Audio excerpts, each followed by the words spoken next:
driven home by a beautiful map which was published on Tech in Asia a couple of weeks ago about how interactions on websites create cultural spheres and how cultural proximity relates to the creation of a culturally defined internet where international connections might, or the isolation of that cultural sphere might just as well depend on cultural proximity as it does on governmental decisions to limit access. And I can show you the map. You can see that China is a clear outlier. And I'd like to I'd like to congratulate the producers of his map, Harsh Tanea, I hope I pronounced that right, and Angela Xiaowu of the Northwestern University, who won this paper competition. The title of the paper is Does Censorship or Culture Explain the Isolated Chinese Internet? Analyzing Global Online Audience. You should get together for the photo. You should get over there, the photo. Right there.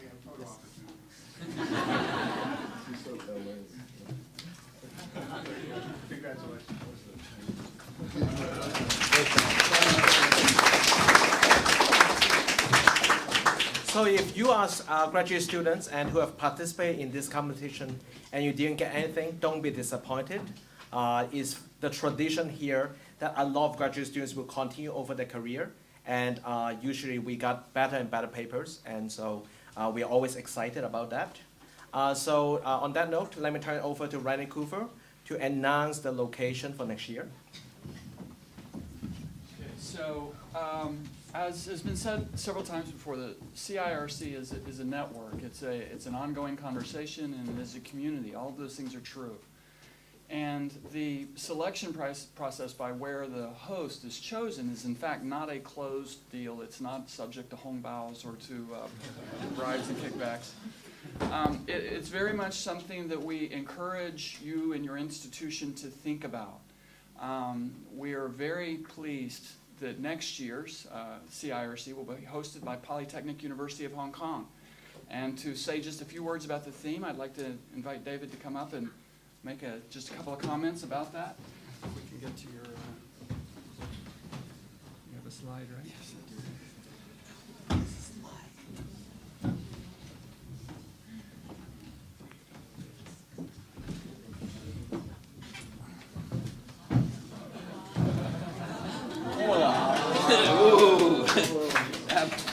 Yes, thank you very much.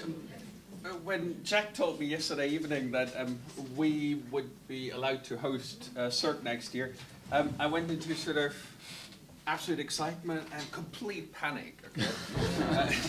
Sort of thinking to follow up Oxford was sort of, wow, okay.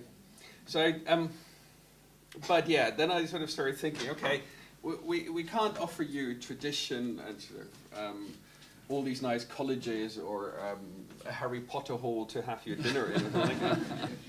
We can offer you, though, the harbour into which Batman jumped, and which is more recently sort of famous for creating the big kite. So, and then I thought, yeah, what Oxford has all its tradition. What Hong Kong actually has, and what makes it fascinating, is it has contradictions. Far more than anywhere else, really.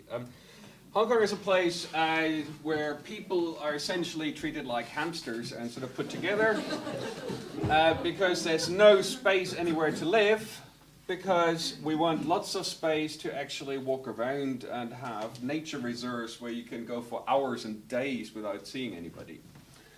Hong Kong is a space that is all about shopping, where every weekend, millions of mainland Chinese come in to sort of hoover up everything that Hong Kong has to offer. And on the other side, it's also the place with the smallest apartments for rent, where people essentially just get to rent one of the beds in a bunk bed, and that's their flat, more or less, because they can't afford anything else. Hong Kong and its universities are sort of plucked right into the center of the city, and I'm going to invite you to this nice red brick university, which is going to please all the British people who want to come. And it's a university that's plucked right into the middle of the city, but still has actually lots of open spaces and greenery. Again, sort of contradictions. And finally, I'm going to invite you to a department that is situated at a university that focuses mostly on engineering and on sort of applied job training, sort of with the School of Hotel and Tourism Management and things like that. But where still the largest department is the Department for Applied Social Sciences. And so I'm very pleased to be invited to this department. I'm very pleased as well because you're going to help us push home the idea that internet studies, and in particular Chinese ICT studies, is very important.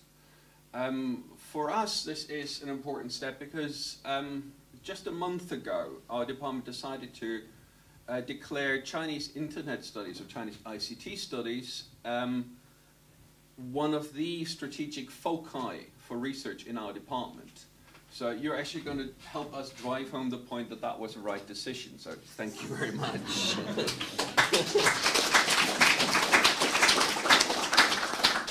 So you are, as I found this nice picture, yeah, you are invited to make an amazing personalized work of art next year in Hong Kong.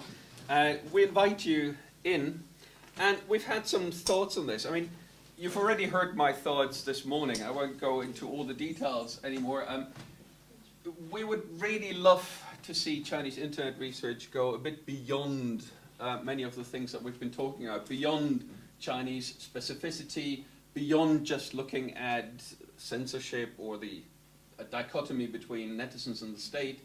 And we want to challenge you and others to really look more closely and comparatively at the rich variety of practices that have evolved around different forms of internets, rather than just one internet or one China. So many Chinas, many internets, and so on. I have already put together sort of some questions for you.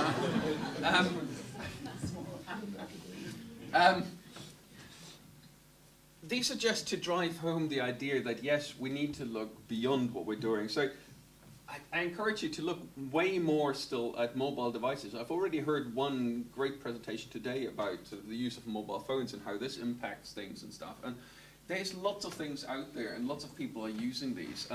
But then also, where and when are people in China accessing the internet, and what is it that they're accessing when they're saying they access the internet? How are mobile phones, other devices affecting businesses?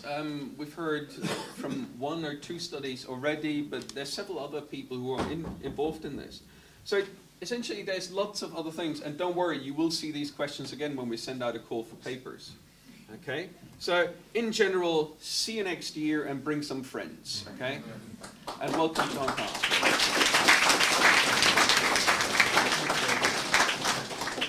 So we want to make sure that you're aware of next year's event. We want to make sure that everybody continues to come to the conference next year. I also want to invite you to think about putting together a proposal to host the CIRC at a future time. We typically decide this 1 year in advance. We'd like to actually move that backwards a little bit, so we're deciding a little bit further in the future. So I invite you to think about that. We actually have a document that we provide to you to help you think about, here's what it would mean to host that. Bill, I think you got that and it was helpful. Although, never mind. So we would love to talk with you about the conference, how to host it, what it means, what it would take, what support the organizing committee can give you, and so on. And so I would encourage you to think about that. Ask myself, Jack, Peter, Peng Hua, anybody on the organizing committee. We would be happy to talk to you about that. Peter? So there are 2 final things I need to do. The first one is to wish you a good journey. For those of you who are going to ICA, have a good trip to London. For those of you who are going home, especially from far away, wish you a great journey. But the most important thing is the last one. Please join me in thanking Bill for this wonderful conference.